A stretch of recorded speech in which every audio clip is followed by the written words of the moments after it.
spoke about Chelsea too much this window, bizarrely. I think we will do in the next couple of weeks, though. As we heard they're in talks to sign Jeremy Jacquet, defender from Rennes. Dan, what is the latest on this? How far down the line is it? And they value him up to, what, £56 million?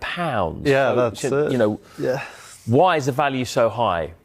What's the attraction? Well, first of all, Jeremy Jacquet, I mean, Ligue 1, plays for Reims, and, you know, he has been monitored by the biggest clubs in Europe. I mean, Chelsea are just one of many admirers in the Premier League and outside who could be interested in Jacquet, but I think Chelsea are in talks with Reims. They value him around £56 million, as you mentioned, Matt, and I think Chelsea are looking for a centre-back who can go straight in to their starting 11. Now, Levi Colwill, we know, is essentially out for the rest of the season with an ACL. Tossin also picked up what looked like a hamstring injury on the weekend. Liam Rosenion said we'll see how bad that is. But also, he is someone, Jacquet, that Rosenion will be familiar with, of course, being in Ligue 1. Strasbourg, played them earlier this season. And look, in terms of what could he add, I mean, he's a big 20-year-old. He's extremely good on the ball. His distribution's excellent. He's quite aggressive. I think what I would say is maybe a little bit like previous centre-backs Chelsea have signed, slightly raw, so we'll need to develop. So I think that's the interesting aspect, is he ready to come into that Chelsea team? We'll have to wait and see. Stephen, as a former defender, I want to get your opinion on Chelsea's centre-back situation. They've actually got 7 options, by my calculation, in terms of centre-backs. 2 of them are injured right now. Levi Colwill, he probably is in their top 2, isn't he? He's out for the whole season. Tossin, as you mentioned there, might have picked up a hammy in the previous game. But they've still got 5 other options. When you look at that, do you think it's an area that is holding Chelsea back from going to the next level? Or do you think they're OK there? They got the numbers, or do they need more quality? I think Colwill, him with such a significant injury, and there's always, like, you hope and you feel like he can get back to the levels he was before, but there's always that question mark when he comes back, how long will it take him to get back to there?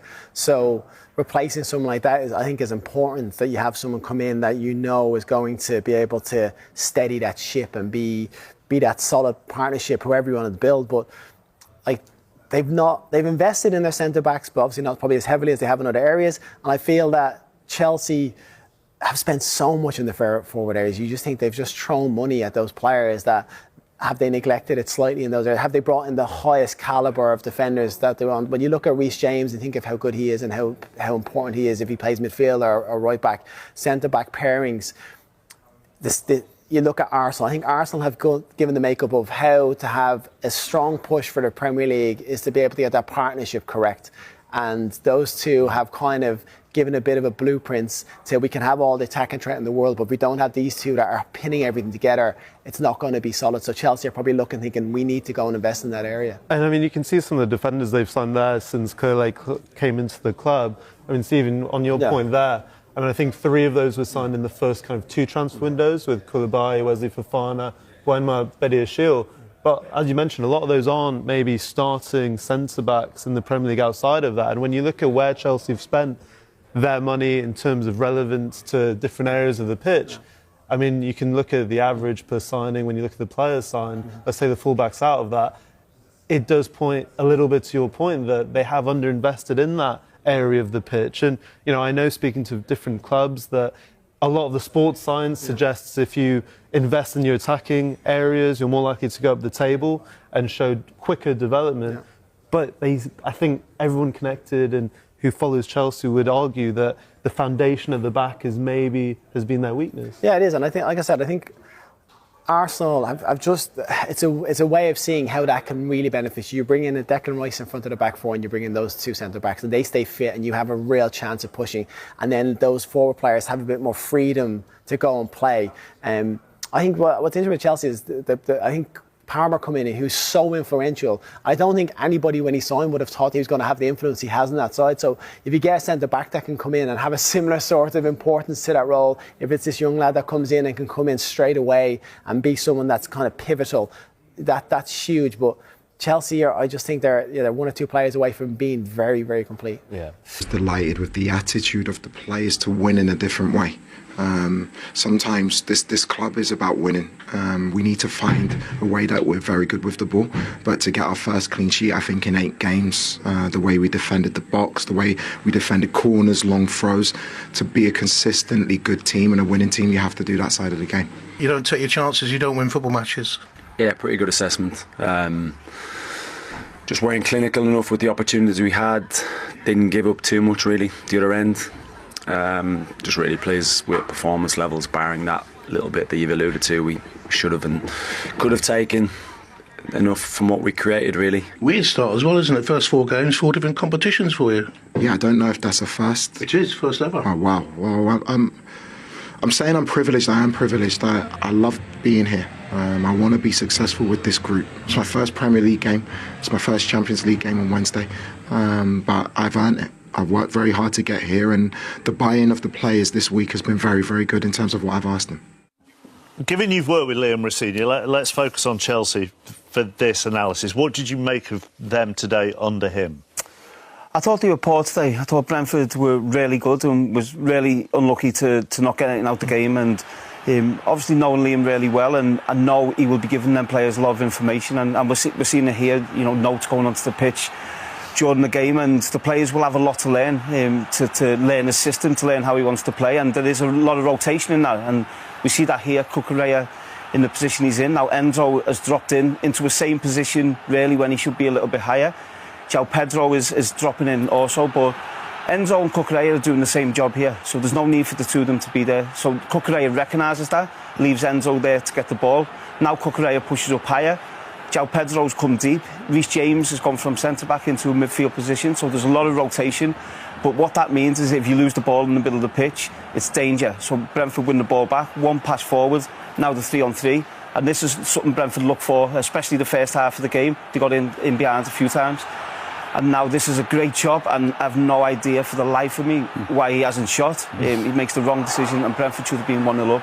But I thought there was a lack of intensity and a lack of energy, and you look at the distance from the back line to the forward, the distance is really big. So now Cole Palmer is trying to press, too far away. Caicedo tries to press, he can turn, he can look forward. There's a massive hole in the middle of the pitch. And then once they pass over the Chelsea back line, and now they're potentially in on goal, or Chelsea could get a man sent off. And this Appledore game, there was a lack of energy. And now here Jensen drops in, can get his head up, can look. He's got options, different options to choose what he wants, pick any option you want. And then he chooses to go forward. Thiago makes a good run in behind. One touch, he gets a dangerous ball into the box, and Brentford are unlucky not to score. So I think it was a flat performance, and Liam did say before the game there was an illness going around the club, and I think that showed in the performance today. But the important thing is, as Liam said, they got the win and they got off the line. So it's going to take time, isn't it? It's going to take time to go from a Maresca system to a Rosenion system. It will, but I think if Liam gets it right, it will be really effective. I think them players, as I said, will be getting a lot of information given to them. So it is new, and it will take time, but I think if Liam can get that message into them players as quick as possible, they will be a dangerous team. The other thing, we're obsessed nowadays with how managers dress, how managers talk, what they say in press conferences, what they say in interviews. Just on what he's saying at the moment, is the Liam that you are seeing in interviews and press conferences the Liam that you know, or is he putting something on? What is it? Absolutely, it's him, and he's a confident lad, and I think he's done his apprenticeship. He was my assistant at Derby, then he went to Hull, done a really good job, then he went out to France, done a really good job out there, and he's earned the right to come in as Chelsea manager, and I've no doubt whatsoever that he's good enough to be Chelsea manager. It will take a little bit of time. I think, as we've seen today, there's a new system, new way of playing, new confidence he needs to put into these players, but I've no doubt he will get that into them. Expected a tough game. Was it what you thought it was going to be today? Yeah, it was exactly how I expected it to be. I hoped we would come onto a better game in possession. What delighted me is what I've spoken to the players all week about was pressing, energy, defending the box, valuing the basics, winning duels and headers, and I think that's what saw us through this afternoon. Defensively as well, the clean sheet, yeah. But how pleased were you with what you saw from the defending from the front, João Pedro and players tracking back? There were moments. João Pedro one time sprinted 70 yards back into our box to defend. Liam the same when he came on. Cole Palmer pressed and ran. You have to, if you want to keep winning games of football consistently, you have to win when you don't play well. And so for us to get a clean sheet, I think it's the first in 8 or 9 games. It's not a coincidence when you look at the application, the energy levels and the desire of the players to do the basics really well. We spoke about Rob Sanchez midweek. There was a big save from him, I think, from Mikel Merino with his feet. Something very similar from Sharda today. Do those things go under the radar when people are talking about the goalkeepers? Rob's an outstanding goalkeeper. He's gonna improve and improve in time with Ben, who's now a goalkeeping coach, and with myself. But I felt like the way that he responded to a lot of criticism in the week, he deserves so much credit for. I've known him since he was 17. I know he's resilient, and not just the saves he made, the way he commanded his box. There were a lot of balls going in our box from long throws, wide free kicks, corners, and I thought his concentration levels and focus was very, very good this afternoon. VAR made him wait, but what will that go for João Pedro mean for his confidence, do you think? Yeah, like I said to him, strikers, the harder you work, the more chances you get, the luckier you get. It's no surprise to me. If he sprints back 70 yards, and then because the team counter press and win the ball back high, which is what we've spoken about, the ball falls to him, he smashes it in the top corner. There are certain things that for strikers, if they keep working hard, they get those moments of luck. There was no luck about his finish, but I've got 2 outstanding strikers, and Mark, who's impressed me as well. And the pressing and the hard work led to the penalty as well. I mean, that came at the ideal time, I'd imagine. Top. Yeah, it's a good lesson for the players today and for myself. If you're not playing well with the ball, you can still control and dominate the game without. I thought when I changed the press for the players to take on that information and go and deliver it, it was a perfect press. Liam, I know the goalkeeper makes a mistake, but Liam forces him into the mistake. And I'm really, really happy for Cole that he put the penalty away. And finally, Liam, what will a win like this do for confidence as we move into... I mean, the games continue to come thick and fast, don't they? No, I sensed it. I sensed it in the first half. We got a goal up. I wanted to step onto the game and be more creative. But it's been a difficult moment for the players. The results haven't maybe been what we've wanted. A new manager coming in. There's been a lot of things going on for the players. I thought they've acquitted themselves so well the last 7 days. I think the most important thing now, it gives us a foundation to build on. Yeah, just a second league win in 10 for Chelsea. A perfect day, really, for Liam Rosenion. A memorable first Premier League match in charge. And as he mentioned, a clean sheet to boot. Yes, absolutely. And that's always very important in any team, clean sheets. But he'd be delighted with the players. As he said there, they got the result they needed. Didn't play great. They can always improve on that. But they've got lots of talent, Chelsea. It's how you get the best out of the team now. And there's a lot of work to do there. But I'm sure Liam will be looking forward to working with the players and trying to get the best out of them. But a good result today. And he'll be over the moon getting his first win. It's a very important win for him as well, especially being at Stamford Bridge. Yeah, and especially when you consider how well Brentford have been doing. You know, they were 5th in the table at the start of the day. It was a tough one. Very tough. I think Keith Andrews has done an incredible job this season. And to be fair, the goals they conceded were a couple of mistakes, really. When they won, one from Kelleher, then Coyote. So Brentford actually had more possession, which is remarkable, But massive win for Liam. I'm really happy for him. Young coach getting the opportunity, and he got a win and a clean sheet.